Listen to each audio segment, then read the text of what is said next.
The Clone Wars featured some of the most epic and intense battles in Republic history. The massive armies of clone troopers and battle droids would often slug it out on large open battlefields far away from the civilian population. When separatists took over a planet, their first order of business was often fortifying the capital city as their base of operations. This brought battles into urban environments where both sides found themselves fighting for every inch of ground in a galaxy-spanning war. Urban warfare was exceedingly destructive, far more so than field battles. So what made them so terrible? In this video, we'll answer that question as we discuss the brutal urban warfare tactics of the Star Wars universe.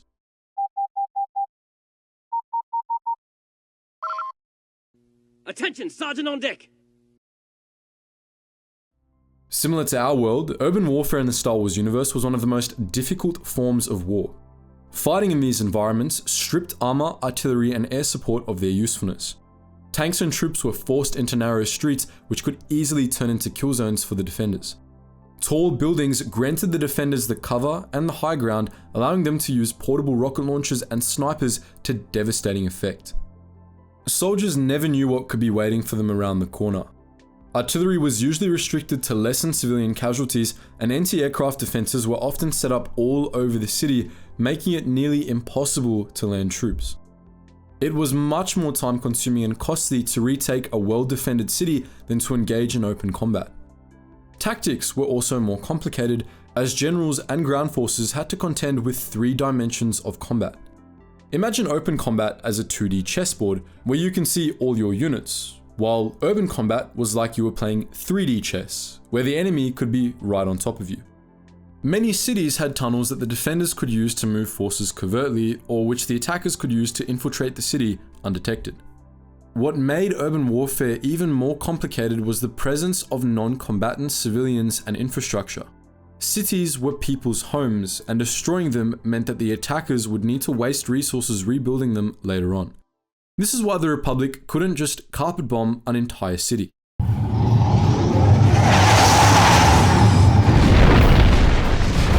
old Oddball. Always on target. To make matters worse for Republic forces, tactical droids would often use civilians as human shields, as collateral to protect strategic cannon defenses, or as hostages to be bargained with. For these delicate situations, the Republic made heavy use of Commando and ARC Trooper squads, which would infiltrate or soften entrenched enemy positions with surgical precision. One of these elite groups was the Muunilist 10, which infiltrated the city of Harneden to take out the massive separatist artillery cannon. The Muunilist 10 was an elite group of Advanced Recon Commandos Alpha Class and clone troopers led by Captain Fordo, also known as Alpha 77. They were deployed during the Battle of Muunilist to take out the Harneden defensive cannon and capture key intergalactic banking clan officials.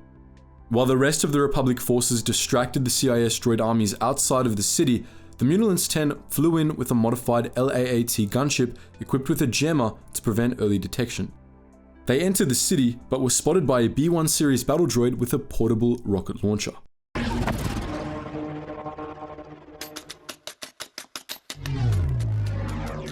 Roger, roger.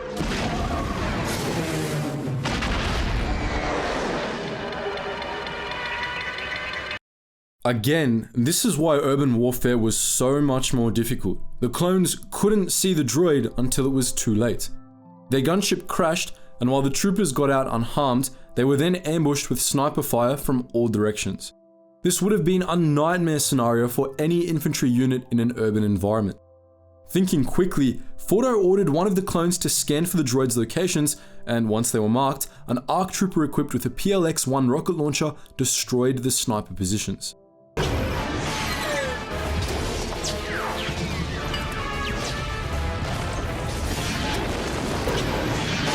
The Muunilist 10 continued toward the tower, taking out an AAT and eventually destroying the cannon with explosives, completing the mission. The Battle of Muunilist demonstrated some of the brutal urban warfare tactics faced by Republic commandos, but through a combination of training, equipment, and tactics, the Muunilist 10 came out on top. But things, of course, didn't always go to plan for the Republic.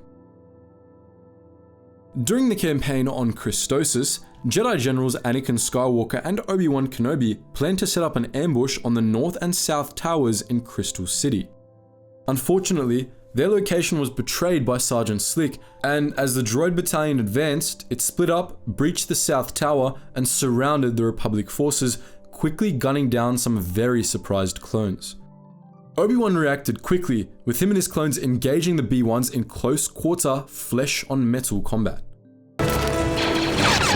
Abort the mission!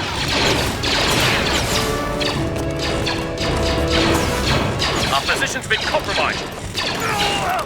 Seeing this, Anakin and Captain Rex ziplined away from their tower to assist Obi-Wan's forces, allowing them to escape to the elevator and get to the roof for evac.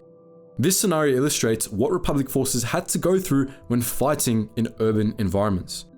Scenarios like these would be absolutely horrifying for clone troopers because, as a general rule, soldiers want to put as much distance between themselves and the enemy. The closed nature of city environments often meant combatants were just a few feet away from the enemy. Finally, you had to be wary of booby traps and explosives that were hidden in the buildings and rubble. A siege wasn't just about taking a single building, it was about taking an area of operation that may have had hundreds of buildings in it over a long period of time. This would have happened repeatedly as attackers had to clear out house by house and floor by floor. The Separatist forces, led by General Worm Loathsome, started landing additional battle droids and tanks and advancing on the Republic position in the main street of Crystal City. The Separatists continued to jam all Republic communications, so Obi-Wan and Anakin were unable to request reinforcements. All they could do was salvage several AV-7 anti-vehicle cannons and set up a defensive line. Loathsome unleashed several waves of attacks using battalions of B-1 battle droids, B-2 super battle droids, AATs, Octoptire tri-droids, NR and 99 Persuader class droid enforcers, droidicas, and almost the entire lineup of battle droids in the CIS military. However, because they were forced into the main street, it acted as a choke point, which allowed the Republic to annihilate Loathsome's forces with cannons despite their inferior numbers. He eventually called for a retreat under the protection of a shield generator, which he then slowly expanded to allow his troops to advance under protective cover. Energy shields provided more challenges when fighting in urban environments, but by allowing the field to pass over them, the clones were able to break in, slowing the droid's advance long enough for Anakin and Ahsoka to take out the shield generator. With the shield down, Loathsome's forces were left exposed and were quickly destroyed. The arrival of Republic reinforcements forced the Separatists to surrender. So, those were some of the brutal urban warfare tactics used in the Star Wars universe. But what do you think? Would you rather fight in open combat or in an urban environment? Feel free to leave your thoughts in the comments section below. And as always guys, thank you so much for watching, and I hope to see you in the next video.